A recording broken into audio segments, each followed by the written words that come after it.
I'll do it. Snake! Where? Snake there! There! Yeah. Oh yeah, nice.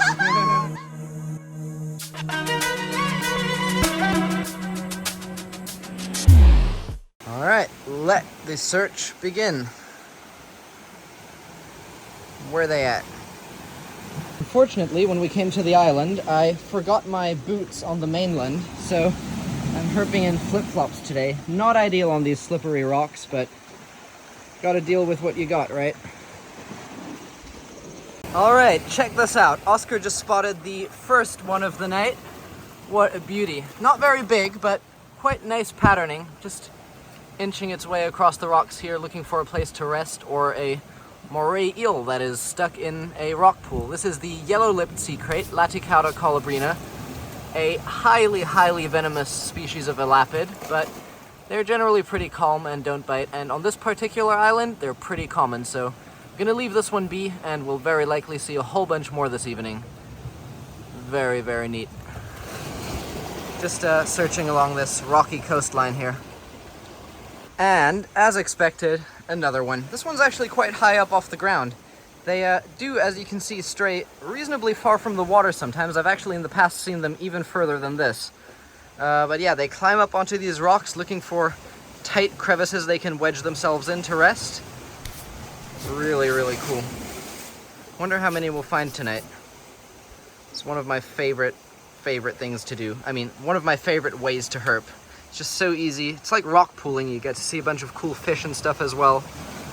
And then, of course, highly venomous snakes. Amazing. Alright guys, check this out. We were actually looking for the yellow-lipped sea crates here, but another snake that's surprisingly common on these rocky shorelines are these right here. This is a mangrove pit viper, notorious for being one of the most defensive and bitey species of arboreal vipers in the country. But in the wild, they're actually usually not as foul-tempered as they typically are in captivity.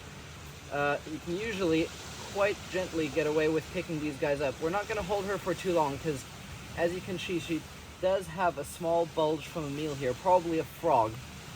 There's a lot of small critters that actually live here in these rocky shorelines. I've seen a few rats a few moments ago, tree frogs, all sorts of stuff. These guys may even eat fish from time to time. You can see she's getting a little defensive there because they are pit vipers, and she obviously senses that large, warm heat signature right in front of her. But you can see the moment I take that away, she will right away mellow out a whole lot more and actually be surprisingly handleable for the species. Look at that, really nice. In this locality, they're typically this nice ashy gray with black patterning. Very variable species, which comes in a great variety of colors, from green to reds, even jet black, but these white and black individuals are actually some of my favorite. And what's interesting about this particular island is, obviously you know they're called mangrove pit vipers because they typically live in the mangroves, but there's actually no mangroves on the island. And on these islands in southern Trang, they actually just live in forests and rocky shorelines, which is quite unique actually, and very, very cool. Come in close here and get a nice close-up of her beautiful... Ooh. She wrapped her own tail around her own neck and freaked out there for a second. But yeah, look at this beautiful, nice adult female shore pit viper. Now these do get a whole lot bigger than this, but this is what I would describe as good adult size, but not huge. What an awesome little snake.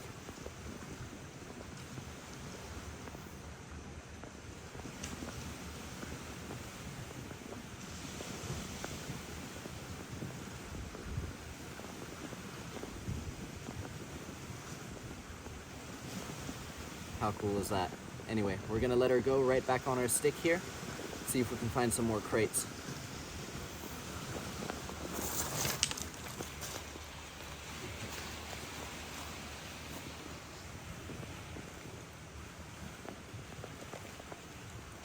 Look at that. Give her a little pat goodbye. Oh. And she's off. Let's go. Alright, check out this big girl. By far the biggest one so far. Just cruising along directly next to the sea here. Let me just yoink her out. Absolutely beautiful. Look at the size of that head in comparison to my hand.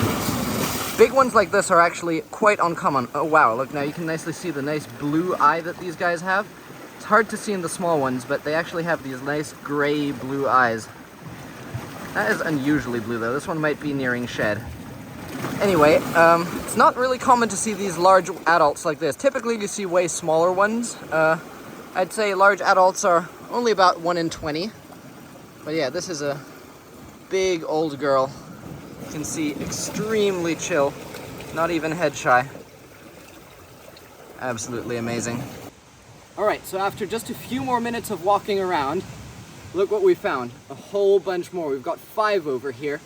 And it's really amazing that although these are so incredibly toxic, you can very safely just literally have arms of these around you and not be in any significant danger. These really did not evolve biting as a defense mechanism, but strictly for killing their prey, which is moray eels.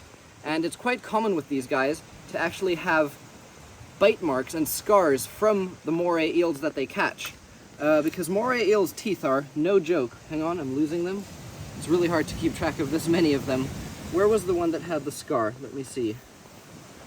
I saw one a moment ago that had a real gnarly scar. Yeah, have a look at this. You can see here the left and right side jaw of a moray eel, which chomped him, bow, just right there. Typically in the larger ones you see more scars because the larger moray eels will inflict more damage. Real common for these guys to have large scars from moray eels that they've been hunting. Alright, I'm not going to keep these here too long because as you can see it's really hard to keep track of them, but how cool is that? Look at the size of this large adult female here. Such a huge head. Really, really cool. Alright, well, we're going to get back and release these all slightly away from each other so they're not all in the same place. But yeah, sea crates. Alright, new day, new location, and it is a very special day. It is my birthday. So let's hope that we get a special birthday find. Very good habitat here. Nice limestone wall and a stream, which is a lot higher than last time we were here, so it must have been raining a load. Not sure yet if that's a good or a bad thing. To be seen, I guess. Right, not long into our walk, Oscar just spotted that nice large adult male great Angelheaded lizard, Gonocephalus grandis.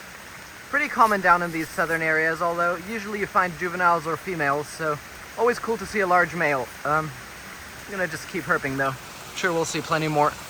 Alright, first snake of the night, didn't take long. From across the stream I just spotted this lovely large adult male waggleri, the Waggler's pit viper, aka Waggler's temple viper. This is about as big as males get. They're generally a bit smaller. Sometimes they're feisty, sometimes they're not. This one looks on the feisty side, so I'll keep my safe distance.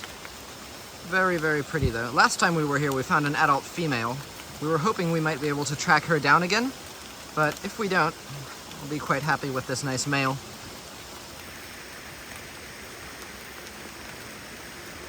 Real pretty little guy. Having some focus issues tonight. I hope I can resolve those, so excuse the poor quality. Anyway, gonna keep going. Alright, another relatively common and awesome contender in these southern rainforests, although sometimes they can be surprisingly hard to locate, is Pelobatrachus nasuta, the long-nosed horned frog.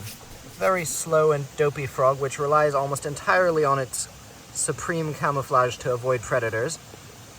These little 3 horns which look like they'd be sharp, but look at this. They're actually really soft and rubbery. And the purpose of these horns is just to add extra convincing features to their body in mimicking a leaf, because obviously that's how they avoid detection, in looking just like these jungle leaves. And look at the leaves. The leaves often have like tips. Where's a good example here? Look at the tip of this leaf, and then look at the tip of that frog.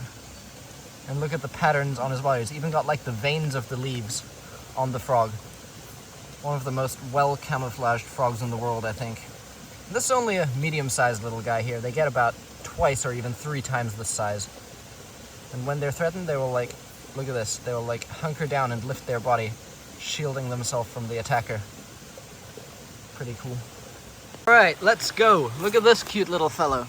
Over here we have a, spooked him. In there we have a lovely red cat snake, Boiga nigriceps. Nice adult, not the biggest I've ever seen, and honestly not the most beautiful either, but I've also seen way uglier ones. This one has a really nice ashy gray head. In some localities the head is more like grayscale, which is a nice example here, and in some localities the head is more like olive green. Generally not a very bitey species as far as cat snakes go. Have had a few of these try to nip me before though. Very, very pretty little guy. Wow. He's actually looking a bit better on camera than they do in real life. Another common name for these is the dark-headed cat snake, which is very appropriate. I just prefer red cat snake because, I don't know, red is cooler.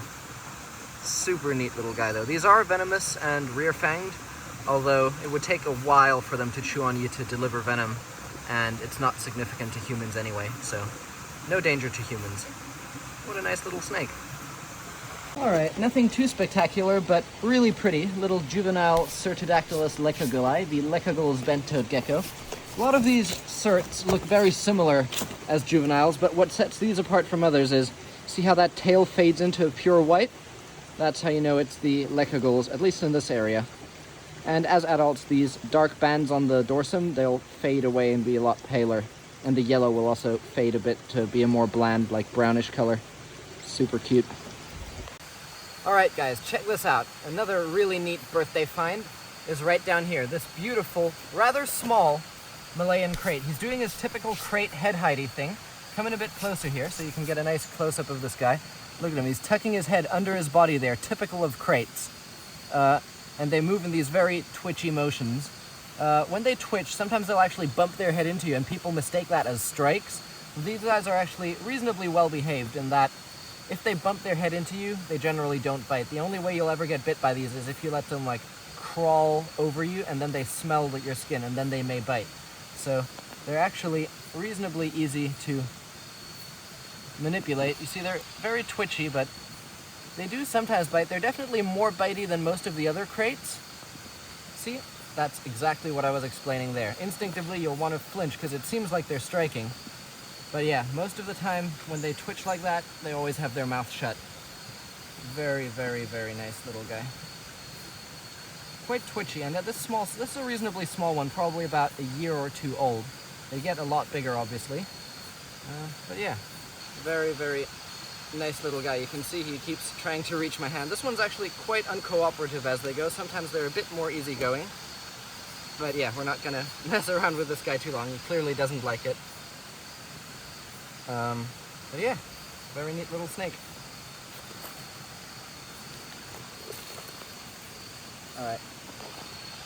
Alright, we just found this like deep well, and you can see down there's a large adult male Gonocephalus grandis. And we've got a stick, and Oscar's about to see if we can get the little guy out from there. If he's got the sentience to hold on to the stick. I think he can get out. Look how rough the concrete is. But this, look at the other, there are some lines that are not, he will reach until here, but then he can't. Alright, give him the stick. Put the stick like directly on the wall.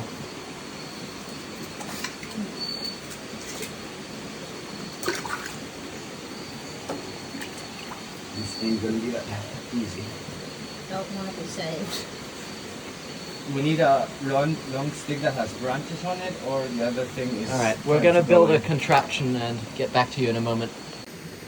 Alright, this is gonna be the take.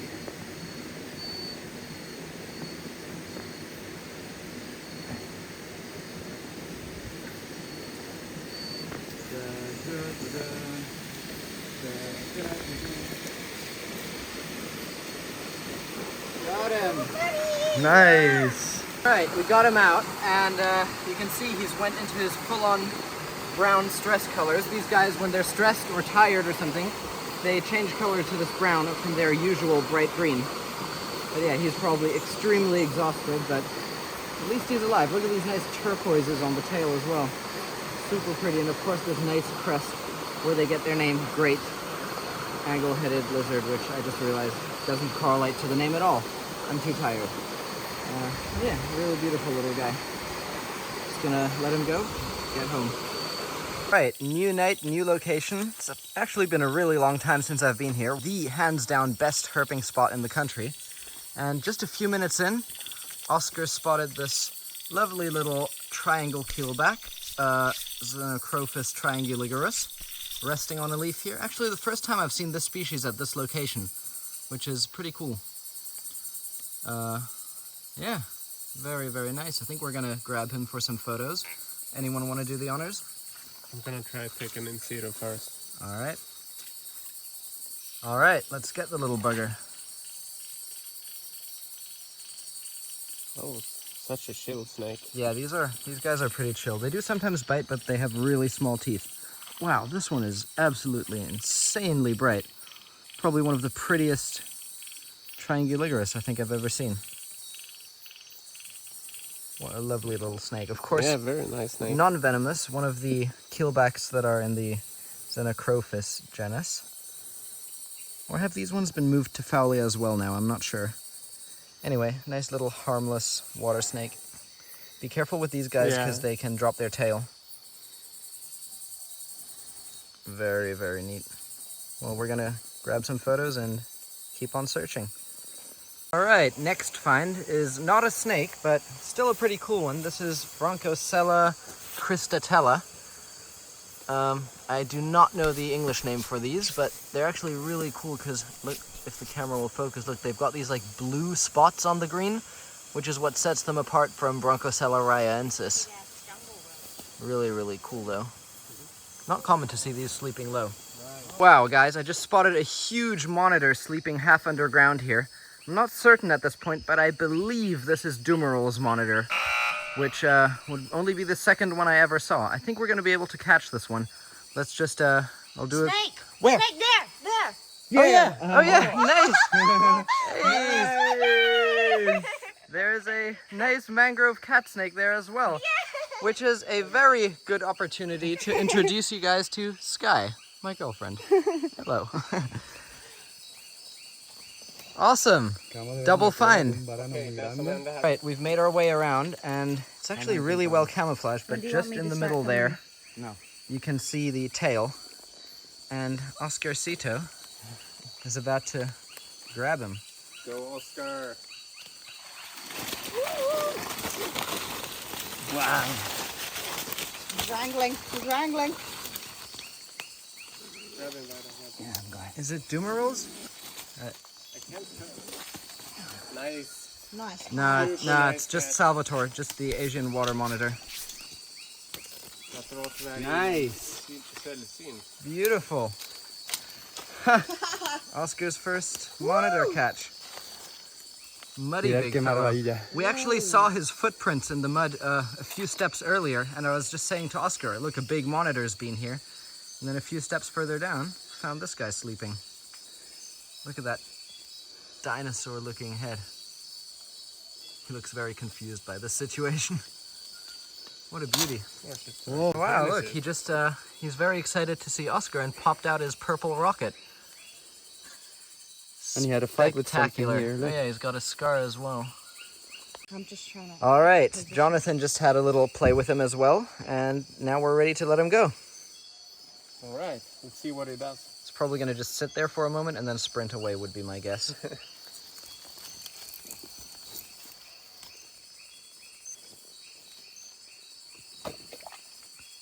Lizards will typically do this after you catch them. They just don't move a lot. And it's not that they're like dead or anything. They're just, they don't realize that they're free yet.